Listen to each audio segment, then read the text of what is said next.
Hello and welcome to today's video. This is my book statistics for 2023.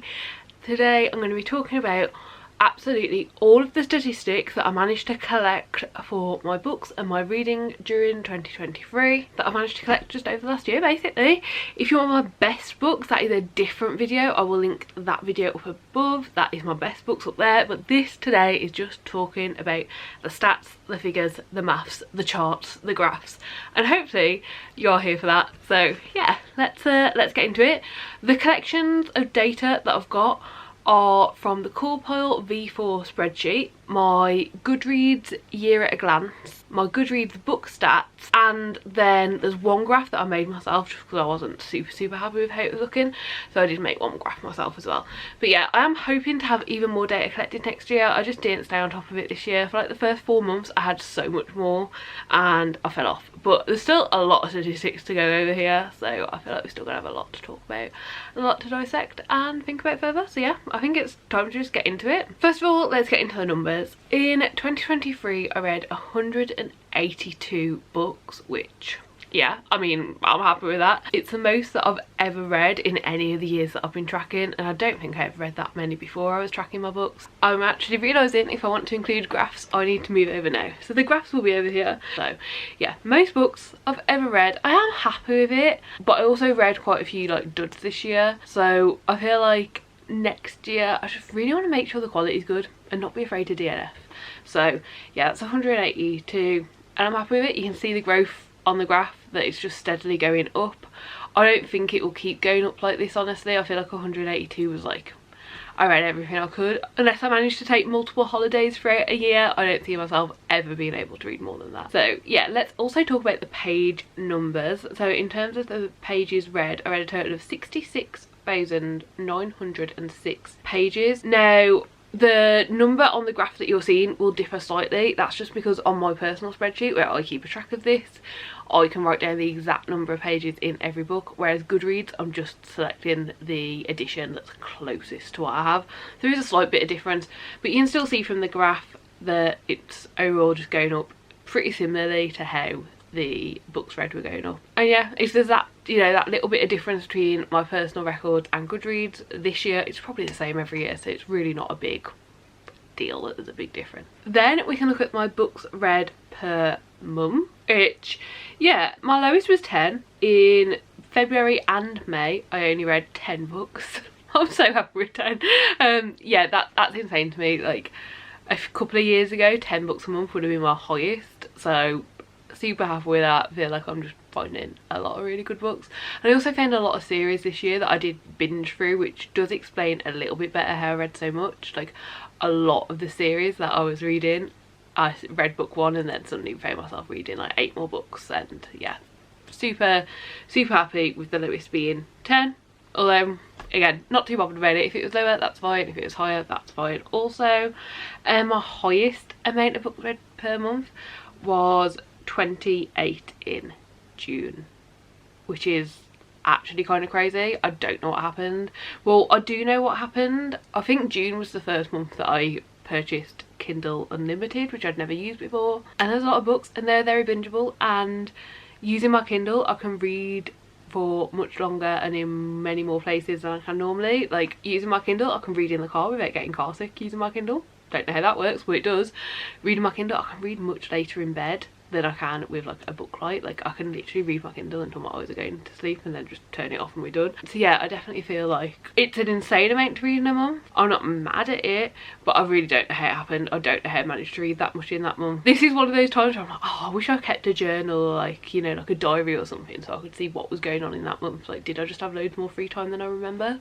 I don't know. And then pages read per month follows a very similar graph as well. Like I think it's pretty equal with what's the highest and lowest. Yeah, I think April's the lowest amount of pages read per month and June is the highest. Again, these numbers don't mean much to me. Like I'm not really bothered by them, but I do find them super interesting to look at. In terms of my reading goals for the year and how these numbers affected that, I set my reading goal to 165 books and I completed that with the first book that I read in December. So yeah, read 110% of my reading goal. And yeah, I mean, it's more than I need for my personal goal. I read 110% of it, and I honestly, like, I don't know, like, I seem to just keep reading more and more, but I don't know how. And like 182, like 110% of my goal of 165, which already seems very, very big, to be honest. Like, that already seems like a big number. That was like very much a stretch. Yeah, I don't know if I'll ever do that again. I really don't know. Like, I don't know if I'll ever hit that again, but I'm happy with it. I think it's nice to say that I've achieved that, but it's not something I'm striving for necessarily.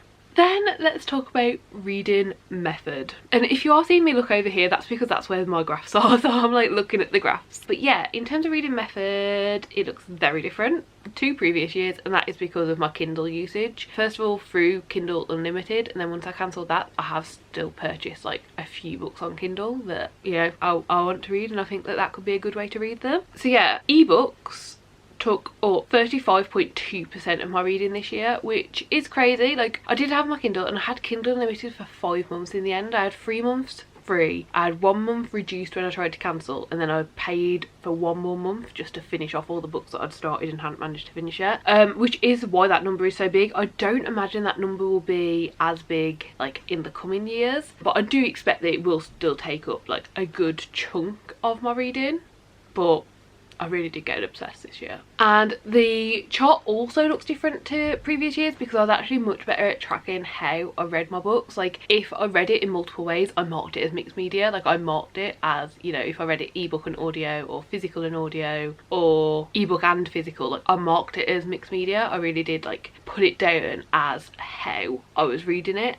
So I feel like this is probably the most accurate graph I've had. Like, in previous years, if I read 80% physical and then listened to the last 20% or something, I would have just marked it as physical. Or if I listened to most of it but then read a little bit physical, I would have just marked it as audio. So like, I've got much better at tracking, and yeah, this is a very good like representation of how I actually read my books. And I don't mind how this looks at all. Going forwards, I would like for both the physical and the mixed media sections of the pie chart to kind of like take up bigger chunks of it, just because for me personally, like, that's how I think I read the most books. And honestly, like, it has been put out of track this year because of being obsessed with my Kindle for a few months, which I don't mind. But yeah, going forward, I'd like to make sure that I'm reading physical and mixed media mostly, and the main reason for that is because I want to get through my owned TBR. I already own so many books physically, and I feel like if those physical and mixed media sections of the pie chart are the largest ones, then that hopefully like coincides and lines up with me actually reading the books I already own. So we'll see. Then let's talk about genres, and this pie chart just looks crazy. So yeah, I tracked the main genre that the books I was reading were this year, and as you can see, the main genre that I read is fantasy, which is no surprise, but it was a surprise just how much fantasy I read compared to other genres. I think 133 of the books that I read this year were fantasy. Next year, I'd like to increase the poetry. The poetry is a very small section. I would also like to increase the sci-fi. I was really shocked by how little sci-fi I read this year. Like, normally sci-fi is my second most read following fantasy. So yeah, very surprised by how little sci-fi I actually managed to read this year. And then, although I think that this gives a good representation of what I've been reading, because I do read so much fantasy, for next year I'm going to be much more specific with what genre I'm reading. So for instance, if it's cozy fantasy, I'll mark it as cozy fantasy. If the sci-fi is like a space opera, I'll mark it as a space opera. Like, the actual specific main genre rather than the overarching main genre is what I'm going to be marking it down as. So yeah, I think that for next year, like, doing it much more specific will really show me what I'm reading and what I'm enjoying. And I'm also hoping that by tracking it more specifically next year, I'll be able to see a bit more trends, because all I can really tell you looking at this pie chart is I mainly read fantasy. Sci-fi got less, poetry got more. I can't really see anything else in terms of trends of my reading. So yeah, hopefully by tracking a bit more specifically next year, that will happen. Then in terms of series versus standalone, I read 79.7%. series, so series make up almost 80% of my reading. Not surprising, most of fantasy, most of sci-fi are series, so yeah, I'm not surprised by this one. And to be honest, I don't really care about it. Like, I find it interesting to look at, see how many series I've read compared to standalones, but to be honest, when I look at this, like, there's nothing I want to achieve, there's nothing I want to compare it to. As long as I'm reading books that I'm enjoying, I don't mind whether they're parts of series or standalones. Then a statistic that I did find very interesting is 12% of my reading is rereading. So I know from looking at this, around half of those books in the reread section are from books that I read previous to 2023, but also during 2023 I found myself rereading some of like my favourites that I'd read that year, like rereading them in that year.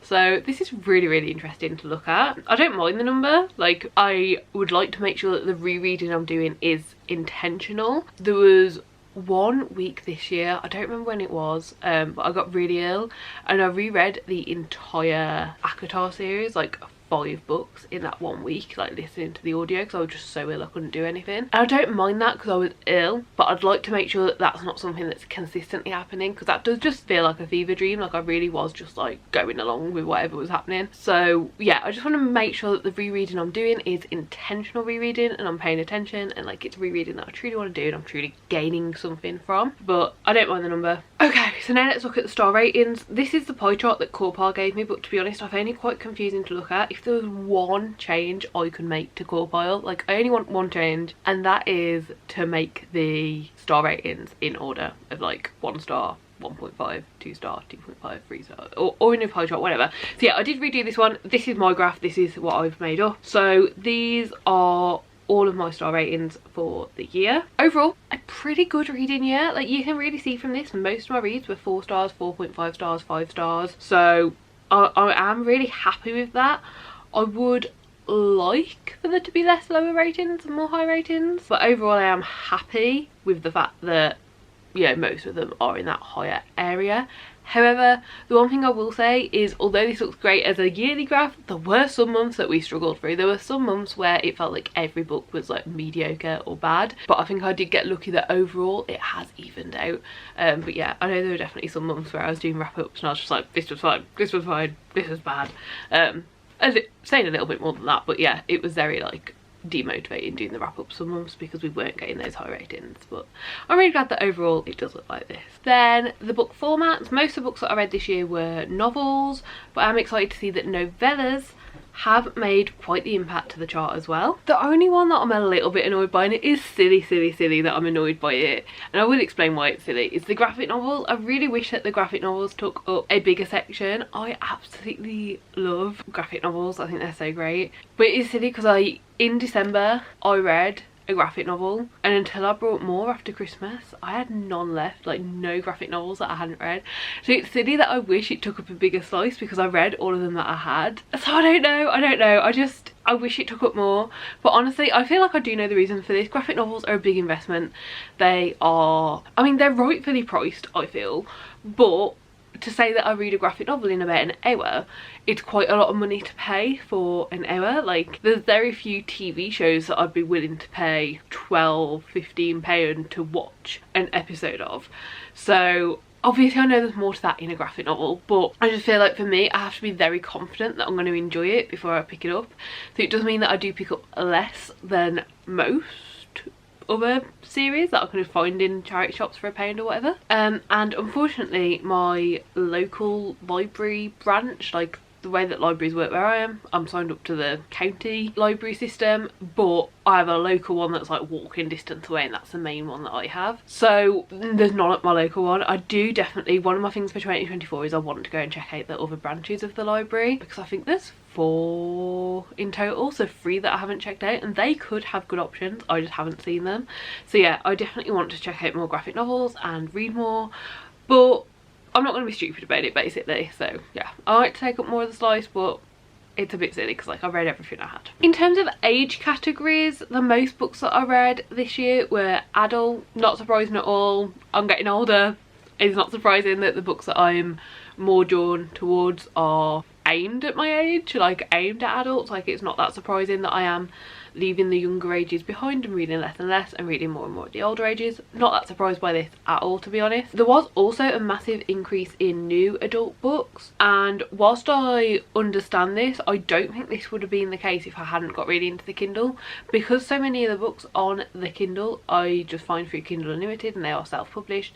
They can be marked as new adult, they can be marketed and like easily distinguished as new adult, whereas in bookshops I still haven't come across a new adult section. I know some bookshops are starting to adapt it, but I haven't seen it anywhere near me. So I just don't think they're the easiest to find unless you are searching them out, which up until now I haven't done. But honestly, I've read so many amazing books this year that were classified as new adult. It's definitely something I need to do more research into. And then YA has drastically gone down this year. Again, it's natural. I'm getting older, the young adult books are appealing less and less. There are still a lot of YAs that I'm interested in reading, especially series I'm in the middle of. I definitely want to finish the series that I've started.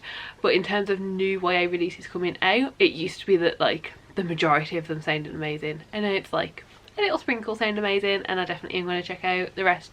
Not really bothered by, which again is fine. They're not meant for me, so it's not that surprising that the older I'm getting, the less appealing they're sounding. Then in terms of how I actually got the book, we've spoken already about how we got into the Kindle this year, but I was so shocked to see this.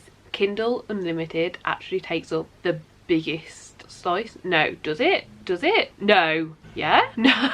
I'm so confused. Right, if Kindle books were added together, it would take up the biggest slice. Kindle Unlimited by itself is the second biggest slice, but Kindle plus Kindle Unlimited would take up the biggest slice of how I got them. So that is quite shocking. Yeah, I did read like 4 big series on Kindle Unlimited, so it's not that surprising, but I was shocked that it was like the highest, which, you know, if you add in the Kindle, it basically is. And then behind that we have owned books, which is good. I want to read the books that I already own. Then behind that we actually have Scribd, which I'm not surprised by. I read a lot of my audiobooks through Scribd, so even if I already own them or not, I am marking them as Scribd if I'm reading them only via audiobook in the end.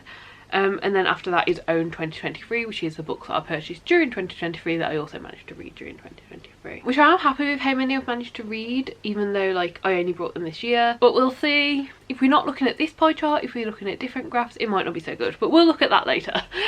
For now, let's go into the Goodreads year at a glance. There were 4 interesting things that I saw in the Goodreads year at a glance that I thought were worth talking about. So the first one is my most shelved book was Pride and Prejudice by Jane Austen, with 7,104,896 people having shelved it.